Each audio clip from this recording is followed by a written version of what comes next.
আমার দেখে এখন ওই যে ওরা এক একটা গাছের দিকে উঠে যাচ্ছে। এই যে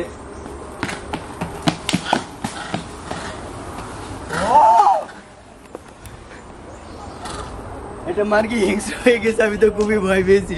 এখনো আমার দিকে কিভাবে হিংস্র হয়ে তাকিয়ে আছে আমি ব্যাপারটা বুঝিই নাই যে ওরা আসলে এতটা হিংস্র হয়ে যাবে। এখন যেটা পার করবো এটা সবচেয়ে ভয়ঙ্কর ডেঞ্জারাস রাস্তার ভিতরে অন্যতম।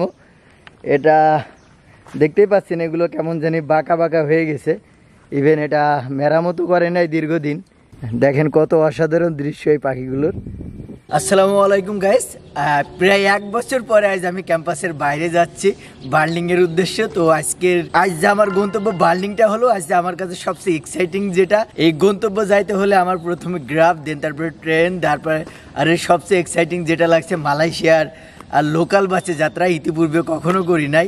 আমাদের ধরো গেটের সামনে গ্রাফ অনেকক্ষণ ধরে ওয়েট করছিল, তো আমি চাইছিলাম গেট থেকে একটা সুন্দর একটা শট নেওয়ার জন্য। তো আমাদের যারা গেটে সিকিউরিটি ছিল তারা বলছে গ্রাফ অনেকক্ষণ ধরে ওয়েট করছে, তো এখন এই শ্যুটটা নেওয়ার সময় হচ্ছে না। তো জার্নিতে আমার সাথে আছে আমার ক্লোজ ফ্রেন্ড রিয়ন, আর আমরা এখন কেটিএম এর উদ্দেশ্যে রওনা দিয়েছি। আমরা প্রায় আধা ঘন্টা কেটিএম এ ওয়েট করছি। মালয়েশিয়ার ট্রেনগুলোতে অনেক সময় বাংলাদেশের লোকাল বাচ্চার ফিলটা পাওয়া যায়, মানে ট্রেনের গঠনের কারণে না। অনেক সময় অনেক ট্রেন আছে, আপনি মেট্রোতে যান যেখানেই যান মাঝে মাঝে দেখতে পাই এত পরিমাণে ভিড় আপনার দাঁড়ানোর জায়গায় নাই, বাট এখানে মোটামুটি দাঁড়ানোর জায়গাটা আছে। কেটিএম এটা হচ্ছে মালয়েশিয়ার রেলওয়ে, আর এটা হচ্ছে মালয়েশিয়ার সবচেয়ে প্রাচীন ভাষা থেকে নেওয়া। যখন মালয়েশিয়ার সর্বপ্রথম রেলওয়েটা চালু হয় তখন কেটিএম নামটা রাখা হয়েছে। এটার পূর্ণরূপ হচ্ছে কেরেতাপি তানা মালায়ু। আমরা হচ্ছে আলোস্তা থেকে সুঙ্গান পাতানিতে পৌঁছে গেছি। এখন আমাদের নেক্সট স্টেপ যেটা, সেটা আমাদের বাসে করে বার্লিং এর আমাদের 2টা বাচ্চা চেঞ্জ করতে হবে। আমরা যে প্ল্যান করে আর কি যাত্রাটা শুরু করছিলাম, মেবি আমাদের প্ল্যানে কিছুটা চেঞ্জ আসতে পারে, কারণ আমরা যেভাবে আসছিলাম যে আমরা ফার্স্ট ট্রেন জার্নি করব, দেন তারপরে বাস জার্নি, বাট এখানে আসার পরে যেটা জানতে পারলাম এখানে বাস মানে নির্দিষ্ট না, স্পেসিফিক টাইম নাই বাসের, যে কোনো সময় র্যান্ডমলি। ইভেন আমরা যে এখন যাচ্ছি বাস স্টেশনে, এখন বাস এমন হতে পারে যে 5 ঘন্টা পরে ছাড়বে, মানে বিকালে কিংবা সন্ধ্যায়। তো আমাদের সন্ধ্যার প্রায় রাত্রে আবার ব্যাক করতে হবে আমাদের ক্যাম্পাসে। এখন জানি না, চলেন বাস স্টেশনে যাই, গিয়ে দেখি কি অবস্থা। কেদা প্রদেশ যেটা, এটা মানে মুসলিমের আধিক্যতা এখানে সবচেয়ে বেশি, ওই জন্য ধর্মীয় ব্যাপারগুলোতে, যেমন আজ ফ্রাইডে আমরা যেদিন জার্নি শুরু করছি, তো আজ আমরা এখন আছি সুঙ্গাই পাতানি। তো সুঙ্গাই পাতানি থেকে আমরা বার্লিং এর উদ্দেশ্যে রওনা দেবো। এখান থেকে রেগুলার বাস যায়, বাট আজ ফ্রাইডে হওয়াতে কোনো প্রকারের বাস নাই। তো এটা খুবই কঠিন একটা পরিস্থিতির ভিতরে পড়ে গেছি। অ্যাকচুয়ালি আমাদের উদ্দেশ্য ছিল মূলত এক্সপ্লোর করা। দেখা যাক আমাদের নেক্সট স্টেপ কি হয়। অনেক অনুসন্ধানের পর আবার নতুন ট্রেন, নতুন গন্তব্য। এটা হচ্ছে আমার মালয়েশিয়াতে প্র্যাকটিক্যাল ভাবে প্রথম ফার্স্ট এক্সপ্লোর করা। তো অনেক ভোগান্তির পরে, অনেক কিছুর পরে আমি অবশেষে আমার গন্তব্যে পৌঁছিয়ে গেছি। এটা অ্যাকচুয়ালি গন্তব্য ছিল না, অবশ্য গন্তব্য চেঞ্জ করে এই জায়গায় পৌঁছানো লেগেছে। আমি ভিতরে হালকা যতটুকু দেখলাম, মানে আসলে চোখ ধাঁধানো ছিল। তো বাকিটা চলেন ভিতরে গিয়ে দেখতে থাকি তো কেমন লাগে, চলেন আমার সাথে। ফার্স্ট অফ অল আপনারা যদি এই সাইডে তাকান, তো এই সাইডে একদম পুরো জঙ্গলের ভিতরে একটা রোড, এটা মানুষের তৈরি কৃত্রিম রোড। এই সাইডে একটা রোড আছে, তো এটা দেখেই আমি ফার্স্ট টাইম মানে অনেক মুগ্ধ হয়েছি। তো আমরা যেখানে যাব সেই জায়গার ম্যাপটা হচ্ছে এটা। এখানে একটা পুরো জঙ্গলের উপর দিয়ে একটা ফ্লাইওভার মতো আছে, যেটা একটা টাওয়ারে গিয়ে উঠছে। দেন এই সাইডে জঙ্গলের ভিতর দিয়ে একটা লং রোড। দেন তারপরে এখানে হনুমান আছে, পাখি আছে, দেন অনেক ধরনের ফলের গাছ আছে। তো আশা করি মানে আমার এই ট্যুরটা খুবই আনন্দদায়ক হবে। তো আমি মানে আর ওয়েট করতে পারছি না আসলে ভিতরে সবকিছু দেখার জন্য আর আপনাদেরকে সেটা দেখানোর জন্য। সো আসেন ভিতরে চলেন। লাইফে ফার্স্ট টাইম কোনো একটা জায়গা দেখে মানে এত পরিমাণ ক্লান্তিকার ভোগান্তিতে ছিলাম। তা আপনারা তো সেটা যদি আমার বাকি ভিডিও প্রথম থেকে দেখেন তাহলে আপনারা দেখতে পারবেন এটা, যে কতটা ডিপ্রেশনে ছিলাম, মানে কোন জায়গায় যেতে যাচ্ছিলাম, কোন জায়গায় এসেছি। তো আমার ব্যাক সাইডটা দেখেন, দেন যদি এই সাইডটা দেখায় আপনাদেরকে, এই সাইডটা পুরাটাই জঙ্গল। তো সাইডে একটা রোড দেখলাম, সেই রোডে এত পরিমাণে বানর আর হনুমান। তো ফার্স্ট টাইম যাইতে ওখানে ভয় পেলাম। ও এটা একটা ছোট একটা ব্রিজ, ইভেন এটা কাঠের তৈরি, বাট একটু হাঁটতে একটু ভয় ভয় ভাব আছে। ও আরো একটা মজার ব্যাপার হচ্ছে এখানে মানে কোনো মানুষ নাই, কেউ নাই, আমরা দুইজনই এই একা এখানে, আর আমাদের কোনো গাইডেন্সও নাই এই একটা জঙ্গলে ভ্রমণ করার জন্য। তো আমি ফার্স্ট যেই রোডটা চুজ করে এখানে এসেছি সেই রোডটা এখানে শেষ। এর এদিকে যাওয়া যাবে না। চারিদিকে যে একটা পাখির একটা সাউন্ড শুনছেন, আমি তো একটু ভয়ও পাচ্ছি আর কি, জানি না কি হবে, কি পাখি এটা, আর সাউন্ড শুনেও বোঝা যাচ্ছে না। আমার ব্যাক সাইডে মনে হচ্ছে বানকিদের একটা আন্দোলন চলতেছে, ওরা কোনো রকম মানে আন্দোলনে লিপ্ত হয়েছে। আসেন না আমার সাথে, সেই একটা ভয়ঙ্কর প্লেস। আমি এমন একটা জায়গায় অপেক্ষা করছিলাম, আমার দেখে এখন ওই যে ওরা এক একটা গাছের দিকে উঠে যাচ্ছে। এই যে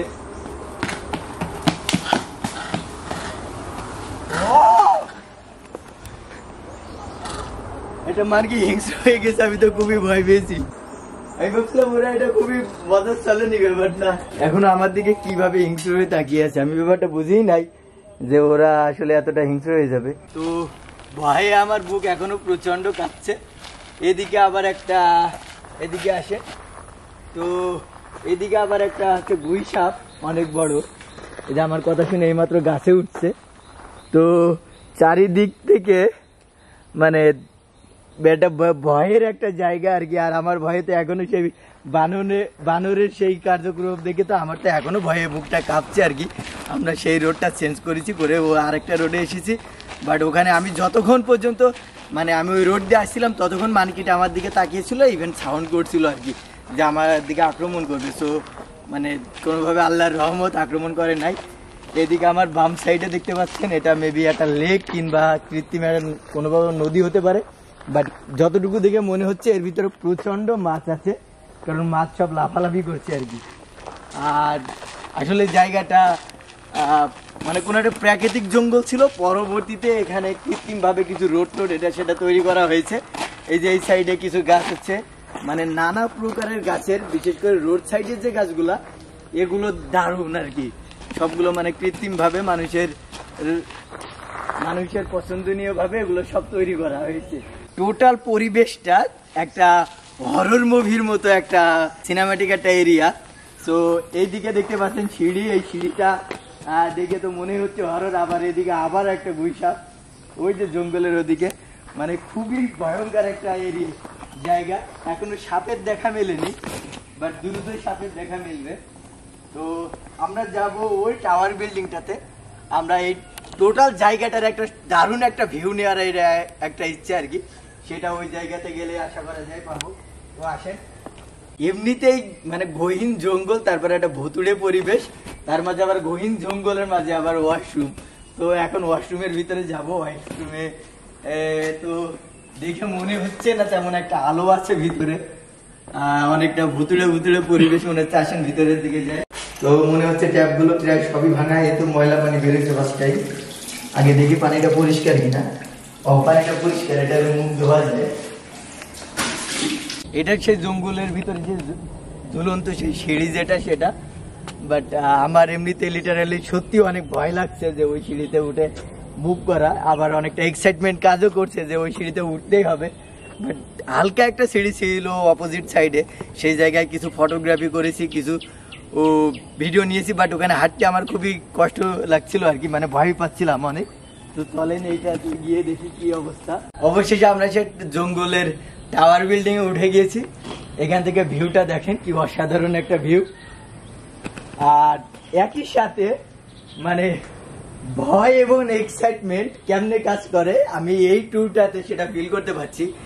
আর এটা আমার লাইফে ফার্স্ট টাইম হতে যাচ্ছে যে এমন কোনো একটা ঝুলন্ত সিঁড়ি দিয়ে চলাচলের। তো এখানে চারিদিকে যেখানে দেখছি আর কি গুই সাপ, সাপ, হনুমান, বানর এগুলাতে ভরপুর। তাই আমি ভাবছি এই সিঁড়িতে যদি কোনো জায়গায় উপরে কোথাও যদি সাপ থাকে তাহলে আমাদের সাথে কি হবে। সো এই জায়গাটা মানে একদিকে ভয়ও লাগছে, তারপরে এটা মানে কোনোভাবে এক্সপ্লোর করতেই হবে। চলেন তাহলে এবার আমার সে ভয়কে জয় করতে আমি যে সিঁড়িতে যাত্রা শুরু করেছি, জানি না কেমন হবে, এটা খুবই নড়ছে আর কি। আমার আবার একটা ব্যক্তিগত সমস্যা আছে, আমার উঁচু জায়গা দেখলে সেখান থেকে জাম দিতে ইচ্ছে করে। এটা কোনোভাবে সাবধানে ধরে ধরে চলতে হবে। আর নিচে পড়লে তো অবস্থা খুবই খারাপ। আবার ডান সাইডে যেটা আছে, যে টয়লেট যেটা, ওটার কোনো হাউস নাই আর কি। আমি কিছুক্ষণ আগে যে ওয়াশরুমে গেছিলাম, ওটার কোনো প্রকারের হাউস নাই, ওটার পাইপ ডিরেক্টলি হচ্ছে নিচেই দেওয়া।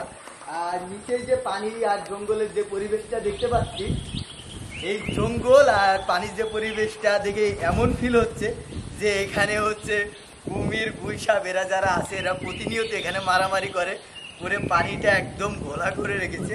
ইভেন কিছু কিছু গাছ যেগুলো আছে, ছোট গাছ, এগুলো বাঁকানো আর কি। মনে হচ্ছে এইমাত্র তাদের উপরে কোনোভাবে অত্যাচার নির্যাতন করা হয়েছে।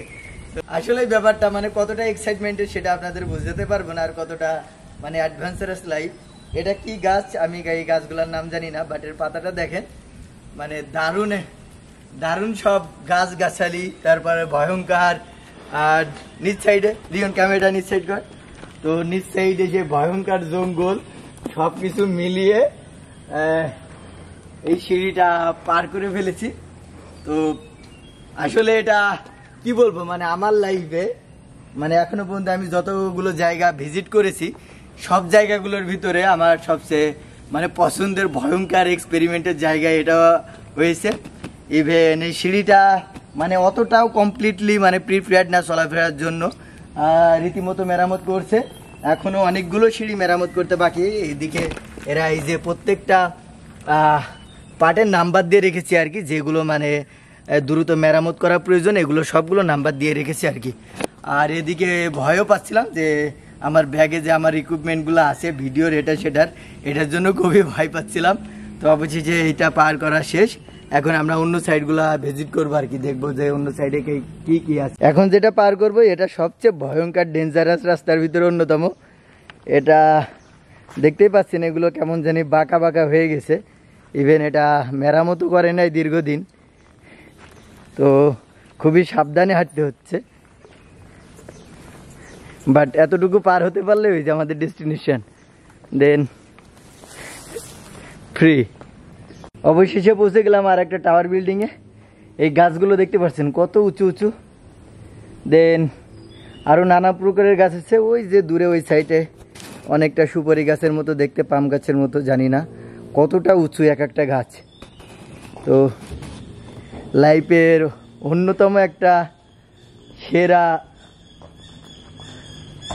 ভ্রমণ আমার এটা। এইমাত্র এখানে জোয়ার ভাটার মতো একটা পরিবেশ। কিছুক্ষণ আগে এই যে জায়গাগুলো দেখেন একদমই শুকনো ছিল, এইমাত্র পানি প্রবাহিত হচ্ছে ওই জায়গা থেকে এই জায়গা। তার মানে এইমাত্র এখানে পানি বেড়ে গেছে, কোনো দিক থেকে পানি এসেছে, কিংবা এটা একটা ট্রপিক্যাল রেইন ফরেস্ট মতো অনেক একটা জায়গা। আমার এই সাইডে একটা নদী মতো আছে, এটা দেখার খুব ইচ্ছে ছিল, বাট এখানে একটা সিঁড়িও দিয়ে দিয়েছে। তো আমরা এটা এখন এক্সপ্লোর করবো, আপনাদেরকে দেখাবো।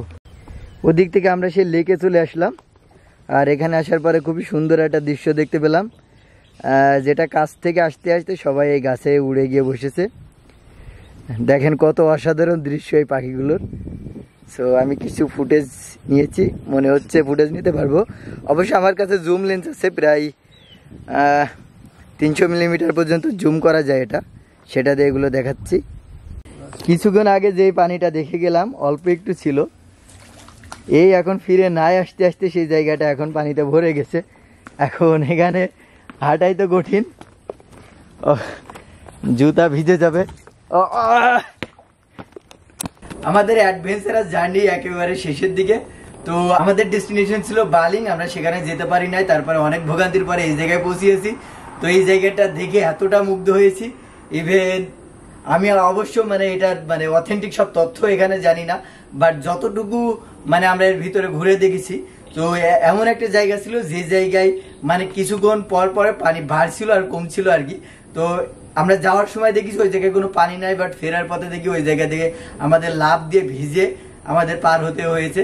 তো তারপরেও অনেকগুলো প্রাণী আমরা এখানে দেখেছি। তো এই ছিল এখানকার জার্নি। আর যেই ফেস নিয়ে, যেই বডি ল্যাঙ্গুয়েজ নিয়ে মানে ক্যাম্পাস থেকে বের হয়েছিলাম ট্যুরের জন্য, এখন নিজের ফেস দেখে নিজেই চিনতে পারছি না কি একটা অবস্থা।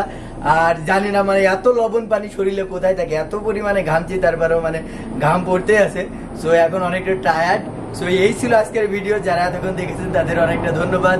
আর ভিডিওটা ভালো লাগলে অবশ্যই শেয়ার করবেন। যারা ইউটিউব থেকে দেখছেন আমার ভিডিওটা, অবশ্যই আমার চ্যানেলটা সাবস্ক্রাইব করতে ভুলবেন না। আর আপনাদের সবার সাথে, আপনজনদের সাথে শেয়ার করবেন। তো দেখা হবে নতুন করে একটা ভিডিওতে। সে পর্যন্ত ভালো থাকবেন। আল্লাহ হাফেজ।